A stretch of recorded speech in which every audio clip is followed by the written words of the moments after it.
What up, guys? Another Adonis review. Today we'll be doing a review on Scorn, which just came out. Since this game right now is currently free on Game Pass, I'm not sure what it costs normally, but I'm pretty sure it's probably not $70 because it's like a 7-hour game. So I would imagine it's probably like $40 on PlayStation, most likely, something like that. I don't know. But that doesn't matter if you have an Xbox and Game Pass because you can play it for free there. So I guess instead we'll be talking about if this game is worth playing instead of is it worth buying. And this is a weird one. I would say first off, if you're not a fan of body horror or body torture, things like that, you might not like it. Now, I'm not really a fan of that, but I will say, in actuality, right, if that turns you off, which, you know, I'm sure there's a lot of people who it would. Like I said, I'm one of them.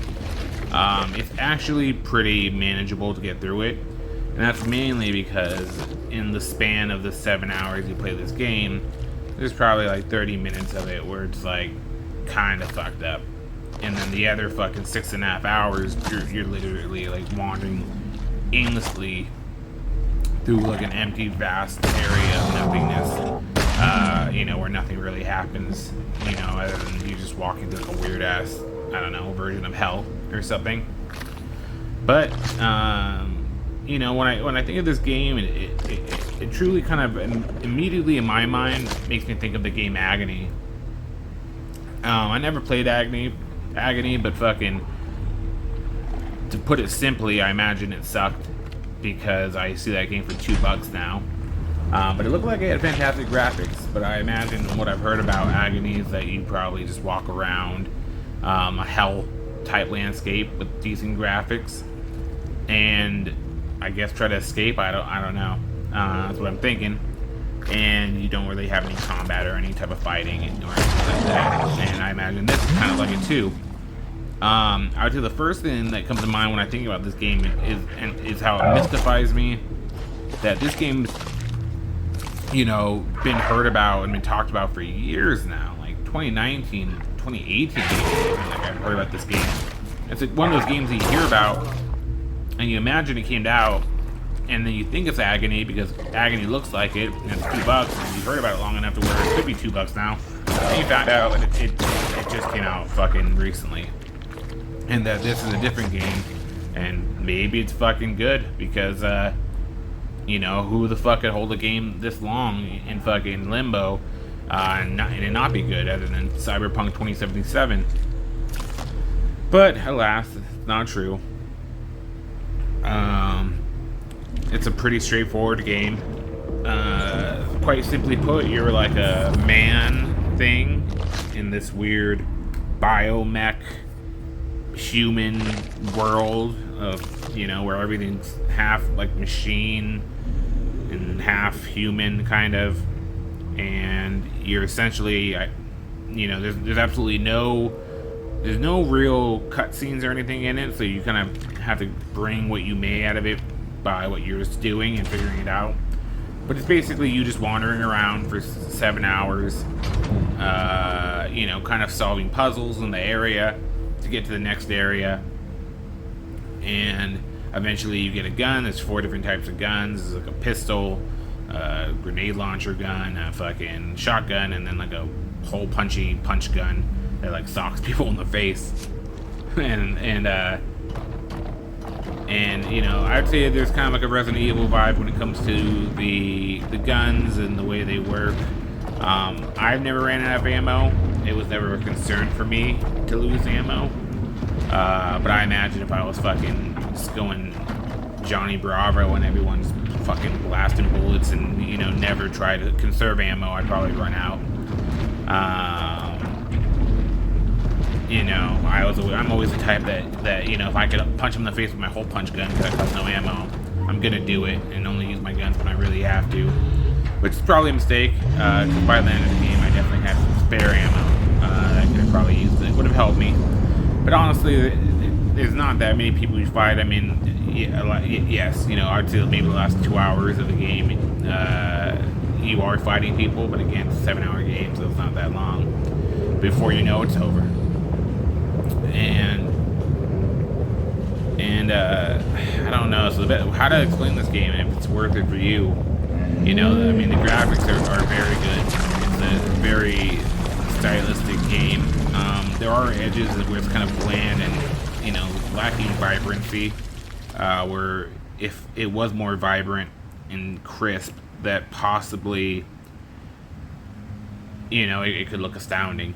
But beyond that, it's a tough one.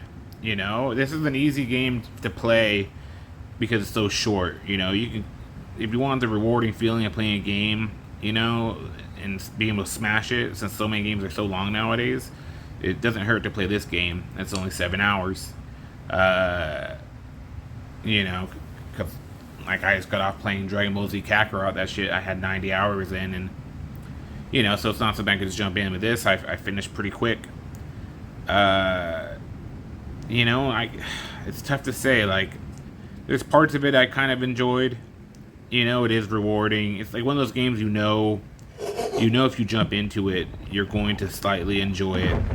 You know, because you know you're like, I know where I need to go next. Like every puzzle, you know where you're going next. You know where it's leading, and you know when you jump back in, like, all right, I'm gonna go to this where I saw last time, and you know I had to stop, but I know exactly where I'm going. You know, the way it kind of unravels the puzzles in front of you, it feels good. It makes you, you know, it kind of makes you enjoy figuring out what you're going to be doing next, and feels rewarding. But the combat, I've heard a lot of hate about the combat. That it's a game that seems like they want you to run past the combat because you die easily, and fucking it's just really hard to hit people and dodge. The thing I'll say personally that I hate about the combat is the fact that fucking you literally could have a good amount of health, or could be, you know, in a safe area where you should have an easy way to win that battle, and you could get stuck on a corner that fucking it's like a huge block. There's no reason you get shut in, and fucking and then you get killed because you can literally lose like 10%, 20% of your life with one hit. And having to repeat those, especially if some save points could be 20 minutes back, you know, just depending, because the saves are very limited, you know, that could be upsetting. But with that being said, like I said, if you can use ammo, you know, not free will, but you can use it enough to where, truthfully, you can take people down if necessary. You just gotta know how. It was never enough where I was pulling my hair out. Just enough where it was a minor inconvenience, because I was like, I knew I could survive that, and it was annoying that, you know, that I slightly missed one dodge and then I died when I thought I had plenty of health. So, the end of the review, is this game for you? I don't know. If you're a completionist and you don't mind body horror and silent, eerie games, you know, if you love horror games, I'd say maybe this is for you. You know, just that awkward, tense, weird feeling, you know, it just gives you that vibe the whole time you play it. Like, don't play in the dark or else you're gonna fucking feel weird, for sure. If you don't like, you know, those type of aesthetics in a game, and you don't like games that don't give you any type of cutscenes or story that you can really go off of, and the fightings, you know, isn't the most thought out and well perceived, and you like open worlds that are huge, and this game isn't for you. So I hope that kind of helps and gives you an idea of what you'd be looking at with this game, and if you know, if you were going to play it.